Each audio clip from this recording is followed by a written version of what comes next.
Welcome to Kev Does It All. Today we'll be changing the fuel filter on the 6.7 Cummins. This is just me going to get the new fuel filter. Messy truck. It is what it is. And there it is. So I'll be making a video introducing this truck to everybody, showing you guys what I've done to it, what I haven't done to it, what needs to be done to it. But for now in this video, I'm just doing the fuel filter because it needs to be changed.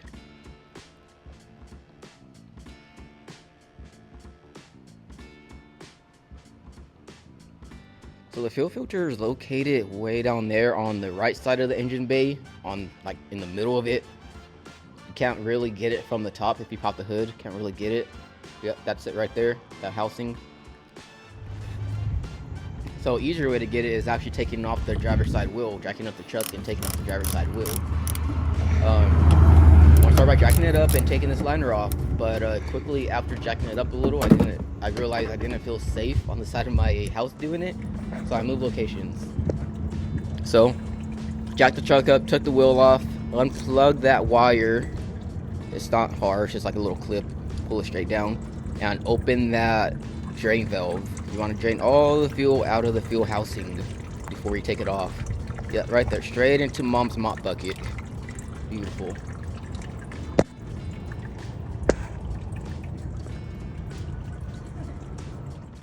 So yeah, it takes, I'm pretty sure, a three quarters drive to take it off. But I didn't have that on me, so I just used my hands to muscle it off.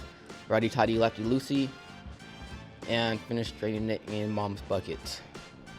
Now when you get a new fuel filter, you want to inspect it, make sure there's no rips, tears, and you want to make sure that it comes with a new O-ring, as you've seen, because we will be replacing that. Replace it every time.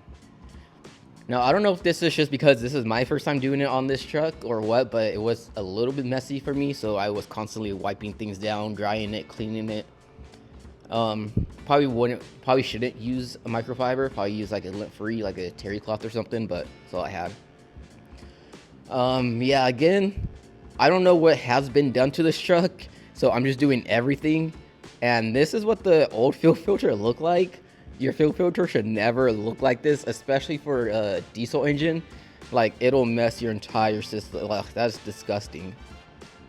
Yeah, make sure it never gets that bad. I really don't know when's the last time it was changed, but I do now, and it's up on maintenance.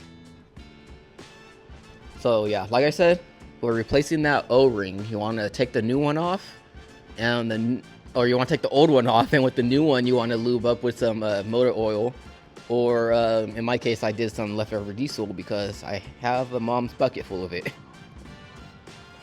So yeah, just got some on my fingers, rubbed it around, snapped it back on.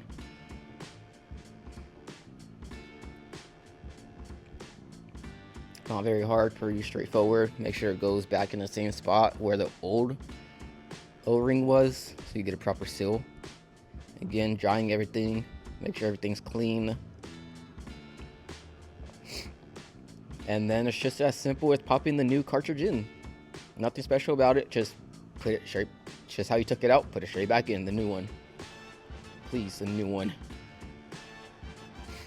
You also, since we opened that drain valve on the bottom, that white thing, you also want to close it again. You don't want to keep draining now that we replaced the new fuel filter. So make sure it's closed, make sure it's clean, make sure it's dry, and then that's all it is. Just reinstalling it. Just pretty straightforward.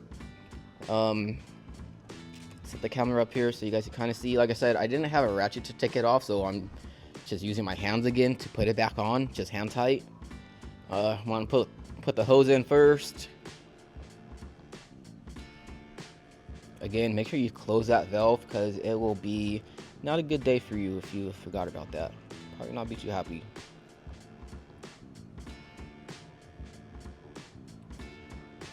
Again, it's as simple as it looks. Righty tighty, lefty loosey.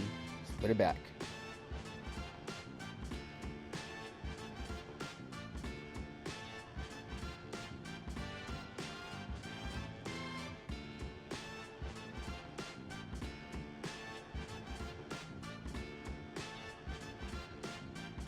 You don't want to over tighten this. You don't want to under tighten this. Just get a good seal.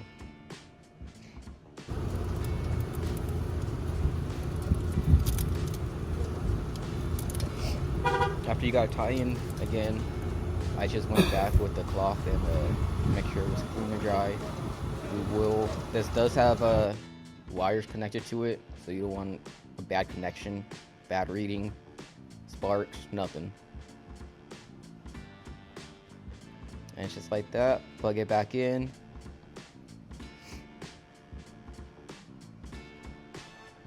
And now that we drained the fuel housing and everything's reinstalled, we need to prime it. That way there's just not a big old gap of air in the system. So you don't want to start your car, but you want to turn it on. So just click it on, and that'll get that'll click the fuel filter or the fuel pump on. And I ran back here to see if you could hear it. If you listen closely, you probably hear a little buzzing.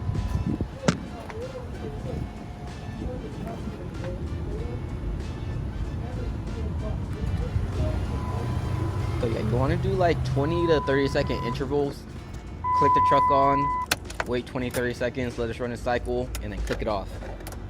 Click it back on, let it run its cycle, run up to the front of the truck, make sure there's no leaks now that we have fuel in the system again.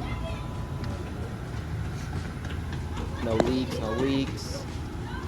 You want to do this process probably 3 to 4 to 5 times just to be sure. You don't want any or minimal air in the system. So click your car on, click it off. Do that 4 to 5 times. I showed you how to do it twice on here. I checked the fuel pump in the back and checked the fuel filter in the front. No leaks, everything is working.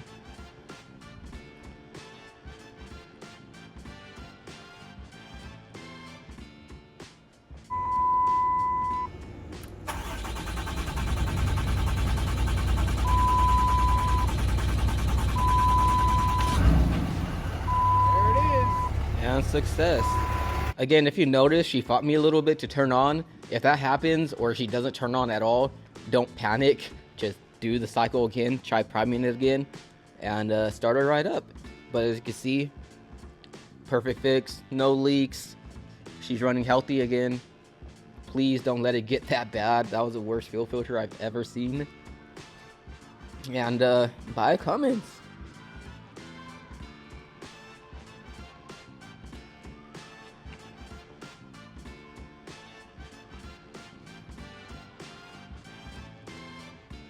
Thanks for watching, guys. See you on the next one.